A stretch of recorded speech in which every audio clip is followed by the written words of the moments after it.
Hello everyone and welcome back to the November 2024 layout update for the Willow Creek Industrial Spur. Thanks everybody for joining in again for another month of what's been happening on the layout. So it's been quite a busy month really. I've been doing a bit more scenery, finish off some areas and working on some areas that really needed to be tidied up a bit.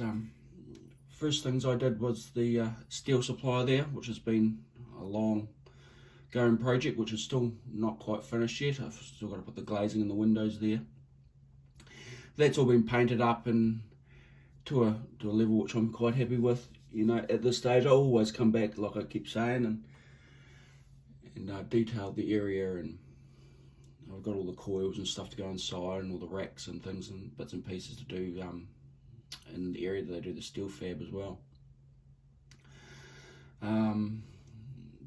My followers would notice that that's actually missing the little shed. But anywho, next up here I've got the drainage ditch. Now it might be a little bit hard to see, but there's actually a ditch in there. These were just made out of the styrene, just simple scratch building, and I painted it. They're going to be weathered up to look a little bit, dirty and things like that for this ditch in here. This slot, and then obviously the associated scenery. I did do a little video on how I made up a jig to do the fence there. That's still got to be painted and weathered up and that sort of stuff. So that's still an area in progress. So we'll keep an eye out for that. But it's just I only do this like two times this hobby 2 times a week. It's I got to pick and choose my bits and pieces.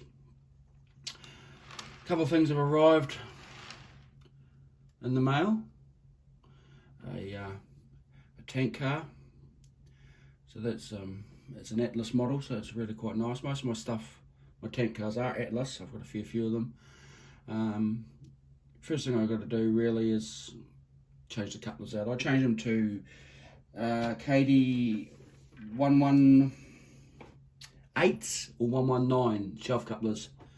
I do that with all my sort of tank cars that are deemed sort of hazardous. So I'll fit those out, even though they're a pain to uncouple and couple. They do look sort of somewhat realistic. I'll push them around, and then I've got also a new centre beam. Now I've got 4 of these now, with the provision to have 2 loaded and 2 unloaded. So they're really nice. So when I did do this layout, I made sure that this curve is reasonably tight. Like, it's not overly unrealistic. I made sure that the centre beams do go around it, so which they do. So that's those 2 there. So I'll turn the camera around and I'll show you the really big project that I've been working on. Rightio, back again, and here's the last section of the railway to be done. This is the clip-on section that goes over the doorway, which I'll spin you around there. So it goes over the doorway there. Originally just thought of just having it plain, just the plain ply, but I've decided I'm going to put in a sand and gravel facility here. I'll take 2 hopper cars, so the bin's going to sit there, and then there's space for 2 spots there. As you see, I've got all my my ballasting gear out, ready to do some ballasting today. I'm going a little bit in depth, and it's in here is a mixture of excuse me, fine light grey ballast and medium ballast. and then with a little bit of sort of like a beige to a grey tile grout. So that's, people have asked me, I just made a mess there, that's alright. People have asked me how I get my ballast looking like that. Well, here's the secret, really. Well, it's not too much of a secret, but if you don't know, yeah, you do now. And then just a softish brush. Obviously I use isopropyl, I don't use water at all, apart from my glue, which is a mixture of 50-50 water and PVA, and applied with a syringe type thing. So that's all masked up, ready to go. There's obviously your 3 tracks, 3. Center one's interchange, back one's a spare one, the front one is a well, that one here is a spare one, and it's obviously the spare. Oops, sorry about that. So yeah, that's the next big section. I am sort of toying, seeing what the ideas I have, because this is going to get moved so often to get obviously into the access into the room. I was actually toying with an idea of what to put here to protect the buildings, because the building is quite high. As you know,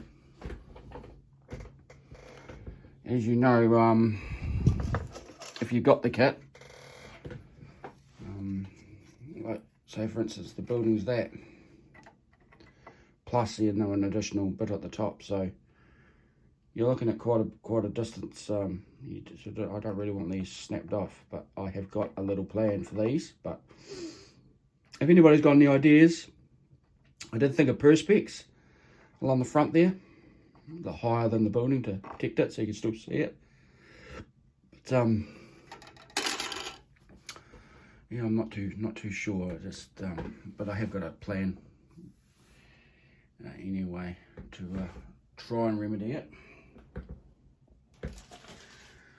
And also came in the mail the belt conveyors, which are quite cool. Which will go in this area here, I imagine. Excuse me. Very sorry for that coughing. They go in this area here, I imagine.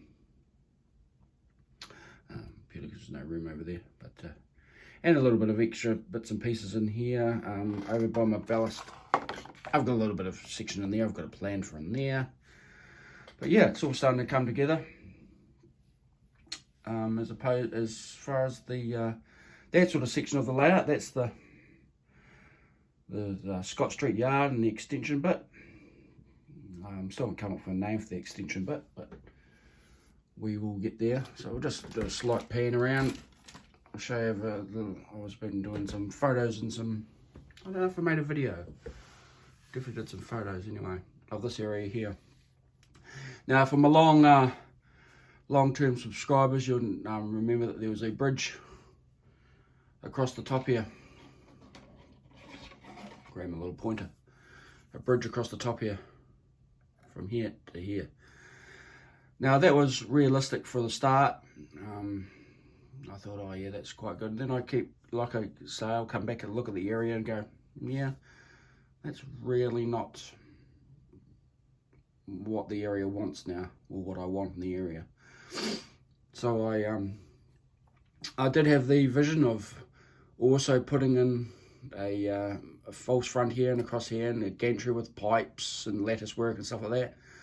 I thought about that as well, and I was like, yeah, in my mind it would look like the train was coming from a factory. You know, if you're coming through that gap there, it's coming from a factory, and with the pipes, and it's sort of like come through an alleyway. And I didn't really think that a train would come through an alleyway in a chemical facility. So I done away with that idea. I simply just painted it, the bit of wood there that acts as the joiner on the ends there, or strengthener. I just painted it all black. So I reckon it actually works out quite good. It was almost like a view block, like I say. Like if you're sitting in Scott Street, you can't see the tanks, and you got to sort of like peer around and have a look. So I'm really pleased with that area. Like I said, there's a ton more detailing to do in there, along with all the rest of my railway. In the doorways there, I've got to sort out a little. I'll probably paint that. Might paint that black in the doorways there, or something in there. Just to tidy it up. It's a bit of a mess in the main street yard. We've got stuff from over on Scott Street all piled up in here. Not piled up, but you know. Things falling over again, which it normally does. And then we're down into the far end, which not much has happened down there of late. I am going to do my puddles there. I am going to do a video on how I do, I'll just pan you around again, on my puddles. Now I have been asked by Dwight Curley how I do them. So I instead of me trying to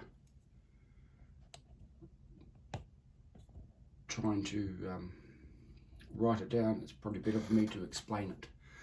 So I will do that at some stage. So that is the November update. As far as I'm aware, that's what's been happening. There's been quite a busy month, getting things done and bits and pieces. I've still got a lot of work to do. Obviously the ballasting today at some stage, and that will dry off over the week. And then I can start looking at making my structures and things like that. So there's always stuff to do.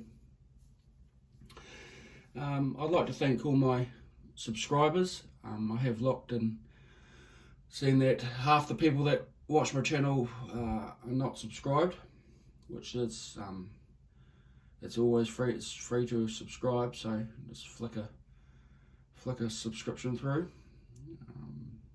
It all helps. Not only me, but there's a few other YouTubers out there in particular. There's one that everybody should really be watching. He does fantastic live streams. James from Dundas Junction. He's looking to get into 1,000 subscribers. So if you haven't subscribed to him, go across and subscribe. He puts out some, like I said, some awesome content, some great live streams, and it's really worth it. It's the same thing with Tracks On Rock. Everybody should be subscribed to everybody else, I feel. So, and even a comment, like on their videos, it all helps along. Helps everybody out in the little community. But like I said, I might go live today at some stage. It was Sunday here in New Zealand, so we'll see how it goes. But if anybody wants this, anybody got any questions, I'm more than happy. I'll try to answer every single question I get. No